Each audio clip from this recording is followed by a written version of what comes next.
The Olympic Games, Then and Now, by Craig Duncan. In 2004, the Olympic Games returned to its home in Greece, where it began around 3,000 years ago. The first recorded Olympic festival took place in 776 BC. Similar festivals had been organised for at least 2 or 3 centuries prior to this, but 776 BC saw the start of a regular festival, which was to take place every Olympiad, or 4-year period.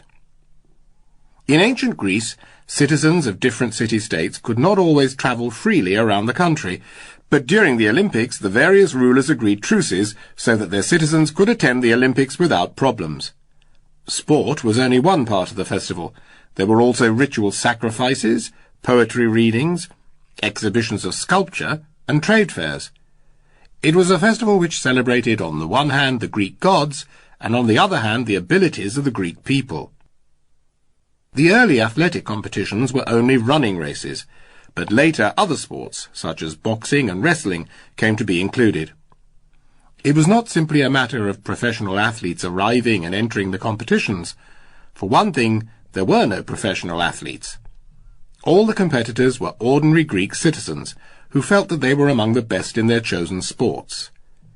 Anyone wishing to compete had to arrive 4 weeks early and undergo a full month of training. It wasn't only physical training either. Would-be competitors had to prove that they were morally and spiritually suitable to compete. Even if someone was physically fit enough, they couldn't compete unless the judges thought they were of the right moral fibre. Curiously, all sportsmen competed nude. It was widely believed that wearing clothes slowed an athlete down. At the start of the Games, every competitor had to swear an oath that they were a free citizen of Greece who had committed no sacrilege against the gods. In today's Olympics, one athlete takes an oath on behalf of all the competitors, although, of course, it is a little different to the ancient Greek oath. Today, competitors promise that they shall abide by the rules of the Games, will act in an honourable and sportsmanlike manner, and not use any performance-enhancing drugs. Cheating, though, is almost as old as the Games itself. Records of the ancient Greek Games are riddled with tales of athletes paying off their competitors, and of boxers fixing the results of their fights. In ancient Greece, though, there weren't many ways an athlete could cheat in a race. Maybe take a shortcut or borrow a horse. By the time of the St. Louis Olympics in 1904, more modern means were available. The original winner of the 1904 Olympic marathon, Fred Lortz, was disqualified after it was revealed that he had travelled half the distance in a car. The man later declared the official winner, Thomas Hicks, wasn't much better. He was carried across the finishing line by 2 of his trainers. Hicks's trainers had tried to enhance his running ability by feeding him a mix of egg whites, strychnine, and brandy.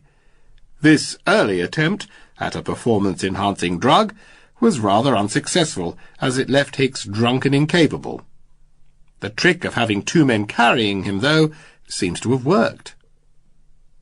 The motivation for cheating hasn't changed much at all. Today, athletes compete primarily for the honour of being awarded a gold medal, but also for the enormous amounts of lucrative corporate sponsorship bestowed upon top sportspeople. Similarly, while ancient Greek athletes were officially only competing for the honour of being awarded a symbolic olive branch, winners were usually sponsored by their city-state, receiving a large sum of money, or a new home, or a lengthy tax holiday. As mentioned earlier, the connection between sport and business hasn't changed much. Even in the earliest Olympics, sporting competition went alongside trade fairs and business deals. This was acknowledged in 19th century Greece when the first modern attempts were made to revive the Olympics.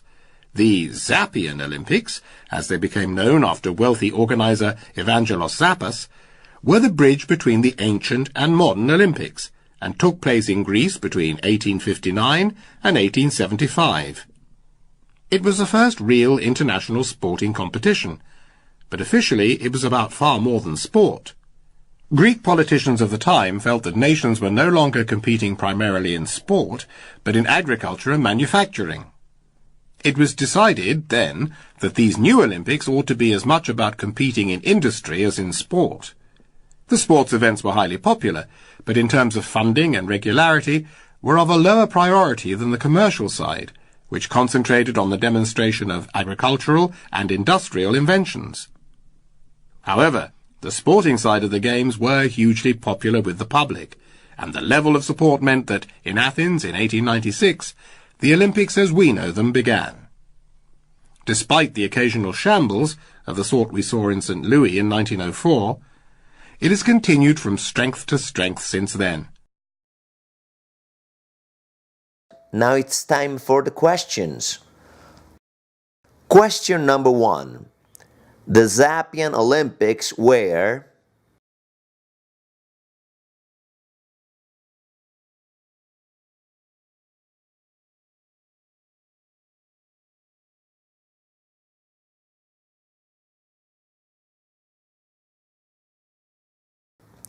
Question number 2.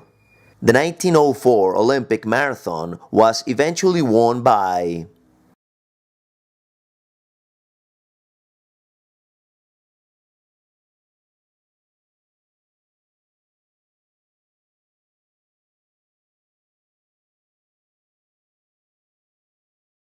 In ancient Greece, an Olympic winner might receive...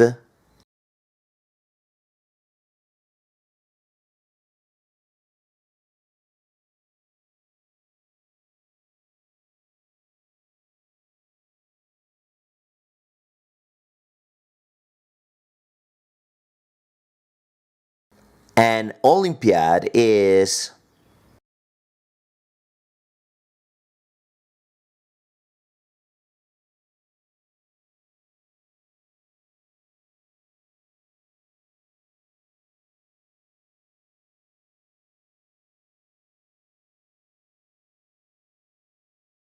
And last, the ancient Olympics attracted competitors from...